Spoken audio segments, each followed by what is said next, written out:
Baik, Assalamualaikum warahmatullahi wabarakatuh. Perkenalkan nama saya Desika dengan NIM 2021-12094. Di sini saya akan menjelaskan tentang proyek aplikasi yang saya buat.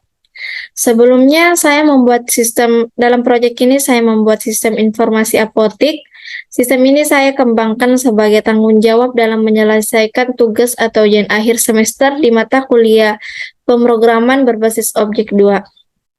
Nah, dalam proyek ini saya menggunakan metode waterfall, di mana metode waterfall itu metode pengembangan perangkat lunak tertua sebab sifatnya yang natural. Alasan pakai waterfall karena dalam proyek ini saya membuat proyek yang saya kerjakan ini tidak terlalu besar, di mana kita ketahui tentang metode waterfall ini bahwa metode yang memiliki karakteristik yang mempunyai beberapa tahapan yang setiap tahapannya dilakukan secara beruntun. Pertama-tama saya akan menjelaskan tentang database dari proyek yang saya buat.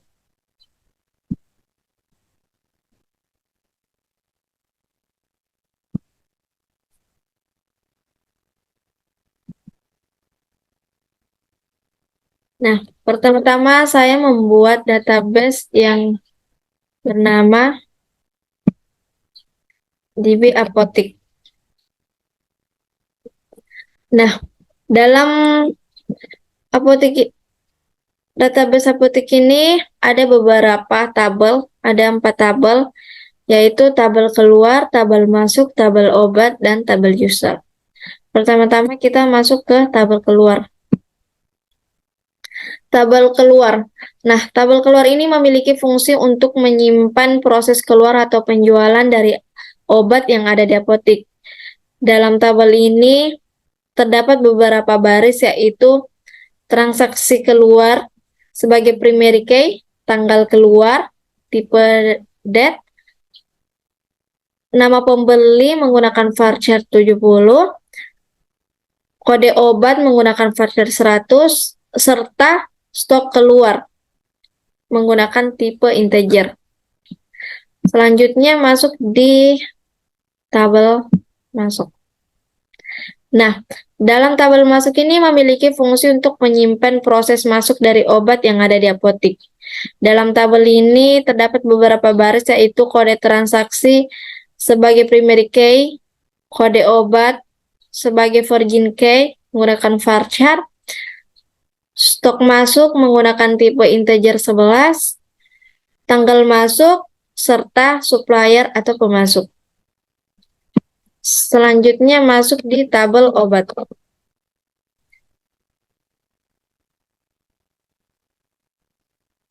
Nah,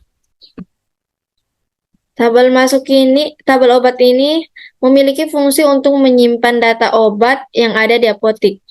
Dalam tabel obat ini terdapat beberapa baris, yaitu kode sebagai primary key, nama obat, harga satuan, stok obat, serta petugas yang sebagai virgin key. Selanjutnya tabel user. Nah, dalam tabel user ini memiliki fungsi untuk menyimpan data pengguna dari apotik, baik itu admin maupun petugas.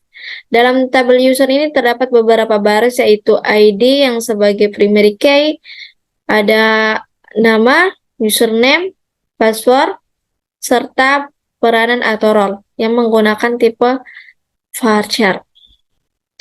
Itulah penjelasan database dari project yang saya buat.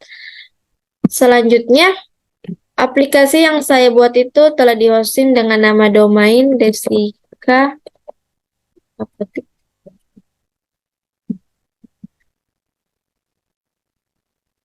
Nah, setelah dibuka akan muncul tampilan login seperti di gambar. Kemudian kita login sebagai admin. Password satu.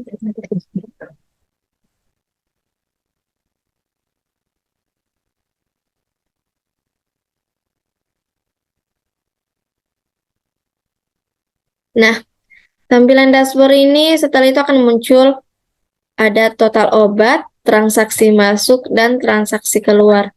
Di sini masih kosong karena kita belum melakukan transaksi. Di sini ada data petugas. Nah, data petugas ini di dalamnya terdapat tabel yang berisi nama petugas, username, peran, aksi, serta tambah data.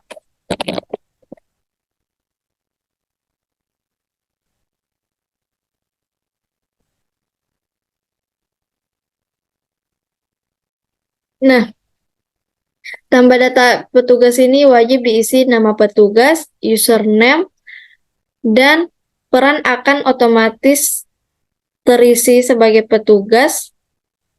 Kemudian password dari petugas akan otomatis diisi dengan petugas. Lanjut di tabel data obat. Nah, dalam data obat ini terbagi di dalamnya ada tabel kode, nama, harga satuan, stok barang, petugas, aksi, serta tambah data. Nah, tambah data ini wajib mengisi nama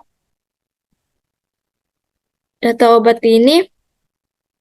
Ada beberapa form yang harus diisi, yaitu kode obat, nama obat, harga satuan, dan petugas secara otomatis sesuai yang login.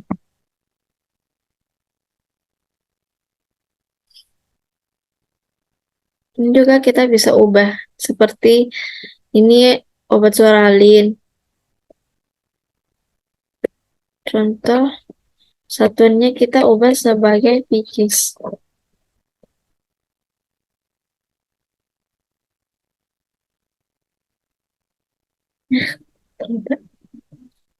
Selanjutnya, transaksi masuk.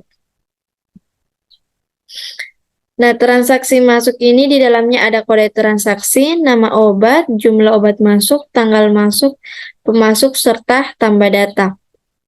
Pada saat mengklik tombol tambah data, akan muncul form seperti berikut, yaitu kode transaksi, pilih obat, ada beberapa obat, terus stok obat masuk, contoh kita isi, Stralin.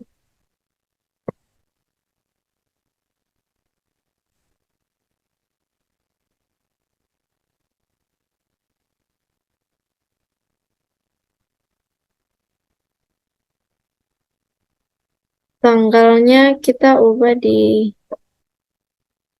hari ini.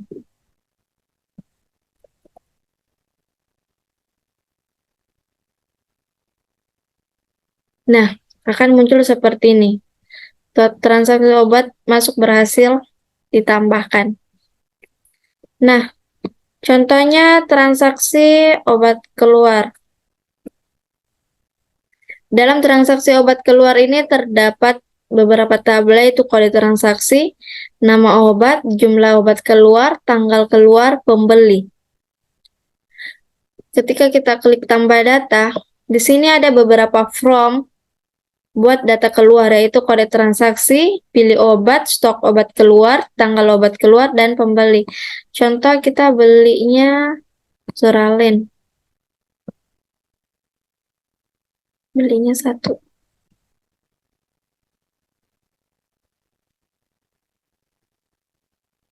Contoh di tanggal 28.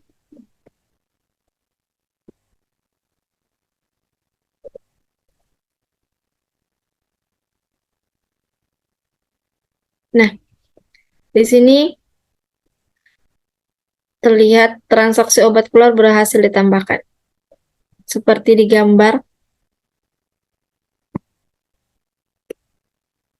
Nah, di sini akan berubah transaksi masuk dan transaksi keluar masing-masing 1, karena kita udah melakukan transaksi obat masuk dan transaksi obat keluar. Nah, itulah penjelasan dari proyek aplikasi yang saya buat. Mohon maaf jika ada kesalahan. Saya akhiri. Wassalamualaikum warahmatullahi wabarakatuh.